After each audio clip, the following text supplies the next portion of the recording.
AMD has officially destroyed the competition. Like, guys, this is insane news. After watching, literally AMD has made 2020 their year. It's insane to watch what they've been doing. It's just insane to see this amount of competition in the marketplace. Now, before we go on further, I want to say that this channel is not a tech channel. It's not a tech review, anything like that. This is just me sharing my opinions because I am a fan of AMD and of the computer technology world. And so I just wanted to share my opinions here because this is insane what is happening. It has been happening since 2017. I feel I have some qualification to talk about this because I actually did purchase the Ryzen 7 1700, the first generation AMD Ryzen CPU, when it first came out back in 2017. This is actually what I'm still using in my computer nowadays for gaming and other things. And I will say it's still an awesome card. So this, what I'm trying to get at is this year has been insane for anyone that has been on the AMD fanboy train, or anyone that's just like me in the middle that doesn't really want to pick sides as much as just wants competition and the best price to performance ratios. And AMD has been able to step up their game and not only compete and officially, from what they're saying, from what the benchmarks are saying, from their Ryzen 5000 series reveal, officially beat Intel in gaming, which is the one thing that they struggled with for all these generations until their new Zen 3 architecture has finally been shown. At least, again, what AMD is showing here before we get the full benchmarks and get to really test it when they get released.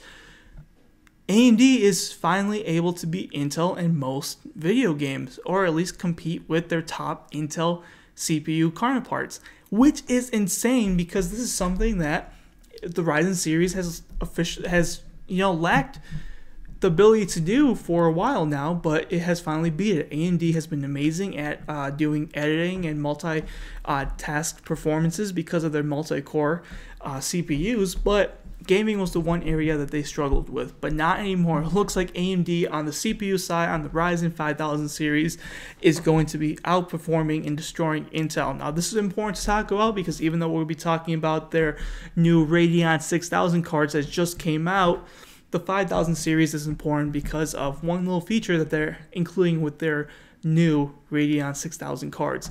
That being said, let's move on to AMD's 6000 Radeon series, which is based off of their RDNA 2 architecture, also known as Big Navi. AMD has officially not only challenged Intel and won in most parts. I mean, they've been taking their market share for a while now, but now Intel, Nvidia as well, is getting hit hard by AMD's persistence to be the best of the best.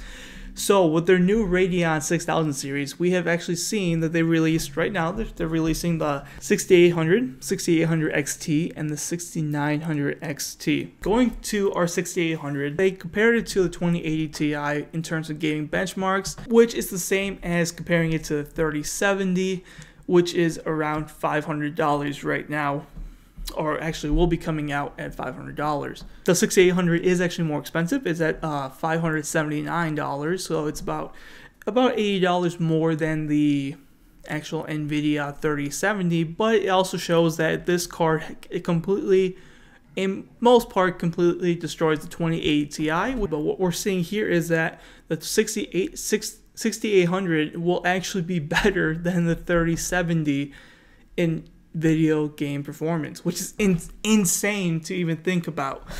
They also introduced another really cool thing, and that's if you had the new AMD Ryzen series 5000 series CPUs, you're able to pair it with your Radeon 6000 series and get what they call shared access memory, which actually gives you sometimes double-digit percentage increases in performance when you're using both devices together, which is really cool to see a company making both graphics cards and CPUs, because now you have a company that can use the same technology to help improve and boost performance that way.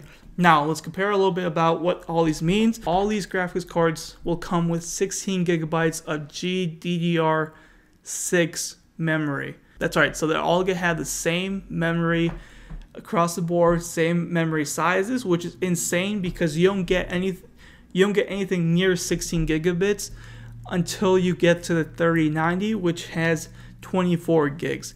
So, even the 3080 right now has only 10 gigabytes, and the 3070 comes with 8, which is insane because you basically get doubling in your memory size from 8 gigabytes from the 3070 to 16 gigabytes for the 6800. Now, this is insane to even think about. Now, obviously, both companies are using different technologies, different gigabyte speeds. For the 3080 and 3090, they're actually using GDDR6X. Now moving on to the 6800 XT. Again, comes with 16 gigabytes of DDR6 as well as a 300 watt TDP compared to the RTX 3080, which has a 320 watt TDP and only 10 gigabytes of GDDR6X. So that's the only difference, is that they are using a much faster GDDR6X instead of the GDDR6 that is being used on AMD's cards. Now, that being said, we're looking at a price of $650, which is $50 less than the 3080. But from the specs, again, we see that this competes with the 3080 and in some parts either matches, loses, and for some good parts of it, it actually beats out the 3080 in gaming performance, which is insane. But this is the real kicker, guys, because we're actually going to move on to the real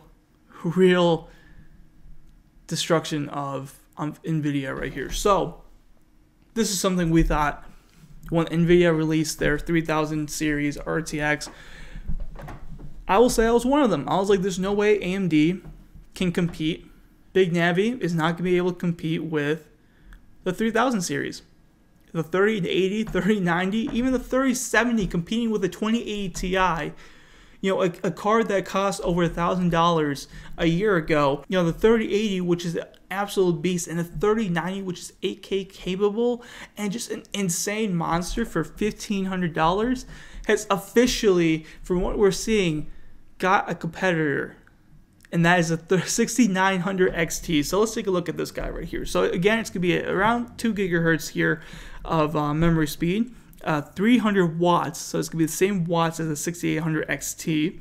The 3090 is running at about 1.7 gigahertz. It has 24 gigs of GDDR6X. So again, this has 8 gigs more than the 6900 XT, which is something to be considered about because these higher sizes are actually needed for the 8K gaming experience because it does take a lot more memory. So that's something that might be eventually, these tests have to be tested out when we got to see actual numbers to really see who are the real champions. But for so far, what they're showing with AMD, we're looking at, and again, the 3090 has a 350 watt TDP. So what we're seeing here is that actually the 6900 XT is on par or even surpasses the 3090 in 4K gaming. Now, I did want to mention there's a couple things to consider here. One is they are using Rage Mode, which is an overclocking feature that AMD has announced. So they are overclocking compared to the 3090. And on top of that, you also have shared memory, shared access memory, which is that having the AMD Ryzen 5000 series and your Radeon 6000. So with those two combined, the overclocking and the shared access memory, that is what allows you, that's what they benchmarked with to allow them to get the numbers and frame rates that they were showing in the live stream here. Guys, this is insane. So the price that they're going at is a hefty price of $1,000. $999 is the price of the 6900 XT. Now again, we don't know 8K performance, how it's going to compare with that. It might not be as strong as the 3090, and that might be the reason why it's not priced higher. But considering the 3090 is, a $1,500 graphics card, that is something. It is something to think about because either Nvidia will have to drop their prices, or Nvidia's 3090 really is going to surpass everyone in 8K gaming, which is a possibility because we did see that when it comes to 4K, the 3090 and 3080 don't really have much of a difference in performance until you go into the 8K realm of things. So I think this 6900 XT can really be a huge competitor, but I think that Nvidia still has a chance of being the AK, the dominant king in that playing field. But it's all, again, something we gotta see and test out in real life when we see benchmarks coming out from third parties. But it's gonna be really interesting to see what happens next, because Nvidia should be scared. They are on the ropes.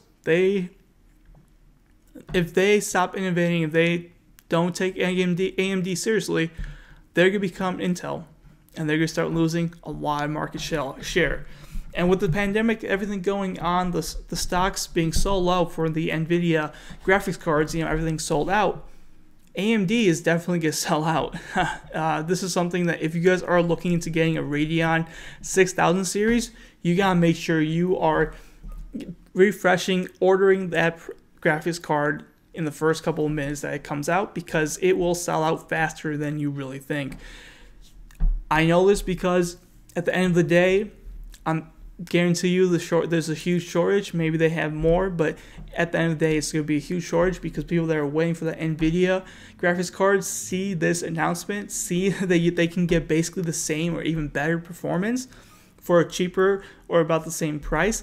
They will be trying to maybe pick up the AMD, as well as people that have or are trying to get the Ryzen 5000 series with Radeon 6000. I mean, you get an extra boost in performance just for having those two components together. So this is insane 2020 for AMD. I mean, AMD has come back from 2017 when I remember when Ryzen was first announced, and they were upping the cores. This was during the time I was actually getting by my current PC that I use for editing videos, and I was like, you know what? This could potentially be the future. Intel has to increase their cores. Intel was on the top, but now they're not on the top anymore. They're getting crushed by AMD. AMD has just insanely blown up, and they've been competing with CPU and GPUs, and it's insane. It's amazing to see the competition in the marketplace, because it benefits us as consumers, because not only can we get better products every single year as companies start competing, but we might also see prices start going down because of the high competition that we have in the market nowadays, and AMD pricing their products so much lower and for a much better price to performance than Nvidia or Intel ever does. That being said, though, guys, let me know your thoughts below. Are you going to be picking up the Radeon 6000 series? Are you going to be picking up AMD's Ryzen 5000 series? Are you still looking forward to Intel, seeing what they have next coming up? Are you looking at picking up an Nvidia graphics card? Or are you guys in the middle, thinking about which one could be better, trying to see the benchmarks, trying to wait a little bit until everything obviously gets back in stock? But anyways, let me know down below in the comments. Let me know if you like something like this. Again, this isn't something I do usually on my YouTube channel. It's more entertainment, stuff like that. But I like to once in a while talk about tech, do a little unboxing reviews, things that I like to do. I just want to express and show you guys what I think about this situation. And honestly, AMD surprised me this year in general. I mean, they've been surprising me since 2017, but especially this year in 2020, it's been an insane roller coaster, and AMD has definitely crushed it. Nvidia has crushed it as well, I will say. So this is insane to see, us getting, the new next-gen consoles, PlayStation 5, Xbox Series X, or whatever the Xbox, I actually don't know the console name for Xbox, as well as Nvidia's RTX 3000 series, AMD's Ryzen 5000, AMD's Radeon 6000. I mean, we've had such amazing products come out this year, and it's insane to see. So let me know down below if you found this interesting, what you guys think about all these news, and I'll catch you guys in another one of my videos. So thank you so much for watching, and have a good day.